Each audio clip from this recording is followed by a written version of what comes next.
First of all, let me say that since this memorandum dropped from OMB, we've been in close communication with the governor and the commissioners and trying to help the governor and the state manage through this process.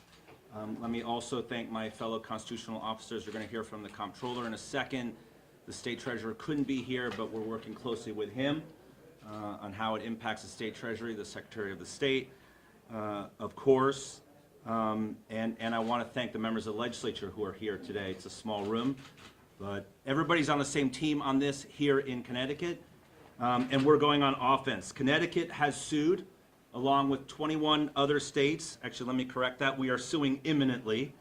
I don't know if actually it has been filed yet, but Connecticut will sue with 21 other states seeking an immediate temporary restraining order against this brazenly unconstitutional and unlawful memorandum, and effectively an order from the President of the United States to freeze all federal grants that total in the trillions and trillions of dollars. Since this dropped, I've been in close communication with my colleagues, my fellow attorneys general, as we have been, frankly, since this president was reelected. Many of our teams were up all night, and I want to thank my staff and the Solicitor General, Mike Skold, who's not here. He's back in the office preparing this lawsuit as we speak. So what's wrong with this memorandum from OMB categorically, unilaterally freezing all federal grants?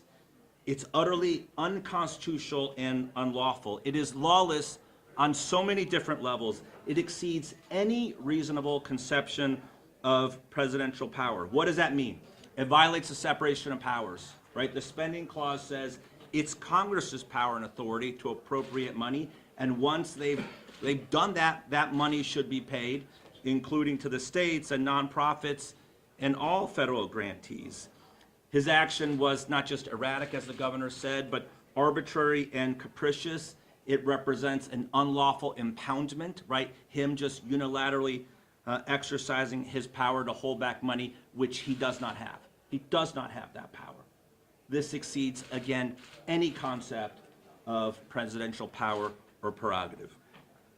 I have said many times since Donald Trump was reelected that Democratic attorneys general, states like Connecticut, led by a Democratic governor, are ready for this fight. This congressional delegation, my fellow constitutional officers, we are ready. We've been ready.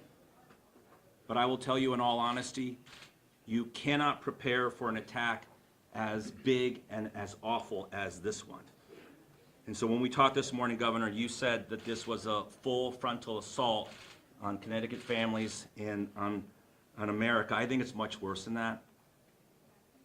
This is a war on the American people, on Connecticut families, and I think it's pretty clear after 7 days that President Trump doesn't just want to remake American culture and society. He doesn't just want to cancel some DEI programs. I think it's clear he means to hurt us. He's talking about every federal grant, which impacts every family, every facet of life. Families, nonprofits, cities and towns. I see mayors and first selectmen here. State government. I've heard a lot of questions about what's covered, what's not covered, what's frozen, what's not frozen. You know, on a certain level, it doesn't matter. When they say all of it, they mean it. And the chaos and the uncertainty, the fear is damage enough. But we've already seen examples, right? We saw today that they froze the Medicaid portal through which we get Medicaid funding from the federal government. That was frozen, okay? And so we're talking about health care, medicine, reimbursement for doctors, nurses, hospitals. How are they going to make payroll or pay the rent or keep the lights on? The Head Start portal was frozen, locked out. How will providers provide early childhood or family supports like health checkups and home visits? I was with Senator Slapp earlier, and Mayor Cantor was asking, what about special ed? Does that count? Free and reduced lunch, safe streets for all of it. All of it. Supportive housing, federal housing vouchers, mental health and disability services, sexual assault, domestic violence, environmental programs, all of it. on the table, and they're calling for a full stop. We've heard from the nonprofit community, Health and Human Services, Disability Services, Immigrant and Refugee Services. This is the memo. This is the memo. You really only need to read the first 2 pages. And let me read a choice excerpt. This is from the acting director of the Office of Management and Budget.